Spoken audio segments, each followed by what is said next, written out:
Si je parcours les autres onglets de réglage liés à WooCommerce, je vois que j'ai également accès à un onglet produits pour me permettre de régler différentes unités de poids, différentes unités de dimension, d'activer ou non les avis et d'activer les notes sur les avis. D'accord. Moi, dans mon cas, je vais laisser ces éléments par défaut. Je vais aller vérifier ce qui se passe sous inventaire. Je vais activer la gestion de stock, maintenir le stock pour les commandes impayées pendant tant de minutes. Si vous avez une personne qui a démarré un processus de commande mais qui ne l'a pas finalisé, à partir du moment où il a ajouté son produit au panier, votre stock sera décrémenté d'autant d'unités que le client a ajouté à son panier pendant 60 minutes. Ce qui a priori devrait lui permettre de finaliser sa commande. Ensuite, j'ai des éléments de seuil de stock faible. Par défaut, ils sont à 2 produits. Donc dès que je suis à 2 produits, j'ai une alerte m'indiquant qu'il faut réapprovisionner. Et voilà, j'ai d'autres éléments sur la visibilité des ruptures de stock. Est-ce que je souhaite masquer les produits en rupture de stock du catalogue ou continuer à les afficher? Est-ce que j'affiche toujours le stock restant ou est-ce que je dis en stock ou pas en stock? Ou est-ce que je souhaite afficher d'autres indications? Voilà, comme ça. Ensuite, j'ai un onglet lié aux produits téléchargeables. Méthode de téléchargement de fichiers. Est-ce qu'on souhaite forcer le téléchargement? Est-ce qu'on souhaite renvoyer un en-tête HTTP spécifique? Ou est-ce qu'on souhaite rediriger uniquement le client? Dans mon cas, je vais demander à forcer le téléchargement. Tac, en restriction d'accès. Les téléchargements nécessitent d'être identifiés. Oui, ils nécessiteront d'être identifiés. Autoriser l'accès aux produits téléchargeables après le paiement. Tout à fait. Et ajout d'une chaîne unique au nom de fichier pour garantir la sécurité. Tout à fait. Ensuite, on va penser à enregistrer nos modifications. Et on va aller se rendre sur l'onglet avancé pour regarder ce qu'il s'y passe. Globalement, on ne va pas toucher à ces réglages avancés là et on va regarder plutôt ce qui se passe sous compte et confidentialité maintenant, puisqu'on a déjà vu la partie taxe, la partie expédition. On sait que la partie paiement devrait être réglée un petit peu plus tard quand notre site sera en ligne. Donc, est-ce qu'on souhaite autoriser les clients à passer commande sans avoir de compte? Ça, encore une fois, c'est à vous de voir. Moi, je vais autoriser les clients à se connecter à un compte existant pendant le processus de paiement. Et je ne vais pas les autoriser à passer une commande sans avoir préalablement de créer de compte. Ensuite, en termes de création de compte, est-ce qu'on les autorise à en créer en cours de la validation de commande? Si vous avez décoché ça, c'est bien de cocher ça. On va les autoriser également à créer un compte sur la page Mon compte. Ok, je vais générer les noms d'utilisateurs, enfin les identifiants, pardon, de façon automatique. Et on va définir le mot de passe. On va laisser les clients définir directement les mots de passe. Là, est-ce qu'on souhaite supprimer les données personnelles des commandes sur demande? Pour le coup, je vais demander à ce que ce soit effectivement le cas.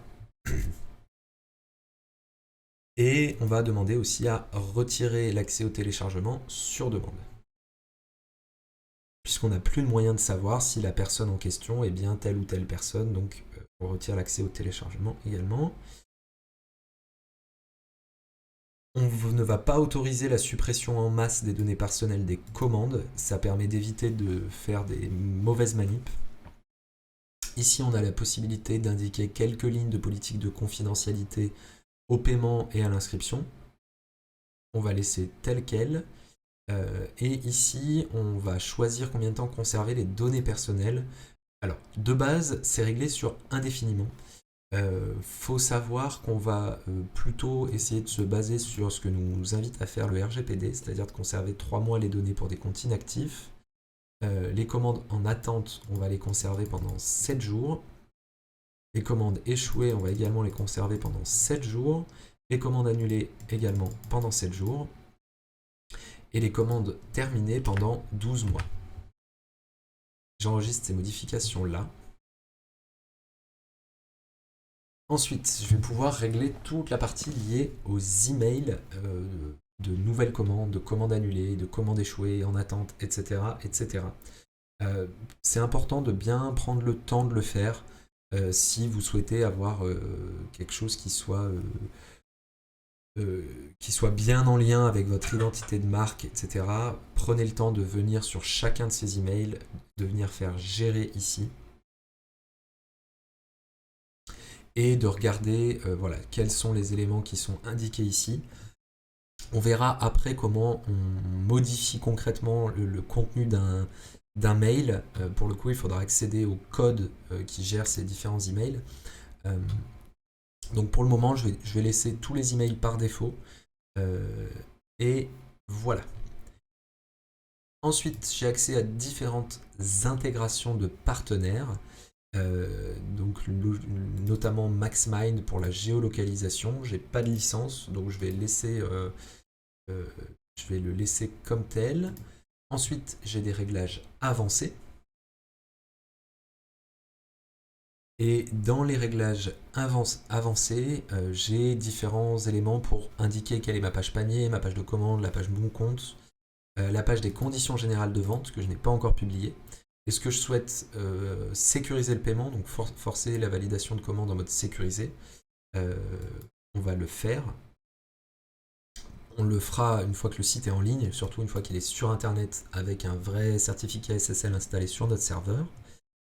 Ensuite, on a différentes terminaisons. Donc là, c'est vraiment à comprendre. C'est comme les permaliens un petit peu, d'accord? C'est des slugs d'URL qui vont être utilisés pour les différentes étapes de commande et qui sont par défaut en anglais. Dans mon cas, ça me gêne honnêtement pas beaucoup que ce soit le cas, mais on peut les modifier pour avoir des URL un petit peu plus jolies. Dans mon cas, très honnêtement, je vais les laisser comme tels. Ça me dérange pas beaucoup. Je vais enregistrer les non-modifications que j'ai fait et on va passer au sous-menu suivant. Pour ce qui est de la partie API REST, on va pas trop s'y attarder. L'idée, c'est de permettre à d'autres applications d'accéder à certaines données de votre installation de WordPress, de WooCommerce en l'occurrence. Ça va pas nous être utile, de même que la partie crochet web, ce qu'on appelle également les webhooks, vont pas forcément nous être utiles dans un premier temps. C'est vraiment utile quand on vient chercher à mettre en place des automatisations, et c'est vraiment des choses un petit peu plus avancées. Pareil pour ancienne API, woocommerce.com, on va aller regarder ce qui se passe sous fonctionnalité. Et là, c'est tout simplement savoir si vous souhaitez activer WooCommerce Analytics et si vous souhaitez ajouter la nouvelle expérience de navigation WooCommerce au tableau de bord. Pour le coup, je vais laisser tout comme c'est déjà indiqué. Sur la partie multi-currency, a priori, moi je ne vais accepter que les paiements en euros, donc je ne vais pas avoir besoin d'activer d'autres devises. On se refait un petit tour sur l'onglet Général, et là on retrouve donc les informations générales de votre boutique, à savoir quelle est la devise, quelle est l'adresse de votre boutique, où est-ce que vous souhaitez vendre. Moi je vais vendre pour le coup dans certains pays, et donc uniquement notamment France, comme ceci. Où est-ce que vous souhaitez livrer? Donc là, je vends en France et je livre dans tous les pays où je vends. Donc je vends et je livre en France. Adresse client par défaut, je vais laisser pareil comme c'est. Et c'est tout ce que je vais faire pour le moment. En termes de réglages, on a vu l'essentiel des réglages. Ce qu'on verra un peu plus tard, c'est comment mettre en place des codes promo, comment mettre en place du marketing. Tout ça, c'est des éléments beaucoup plus avancés qu'on verra une fois que notre site sera en ligne. On va maintenant aller s'intéresser à des éléments un peu plus poussés de WordPress sur la création de thèmes enfants qui vont nous permettre d'améliorer un petit peu le visuel de notre boutique en intervenant au niveau du code. Ce sera une partie un peu plus avancée.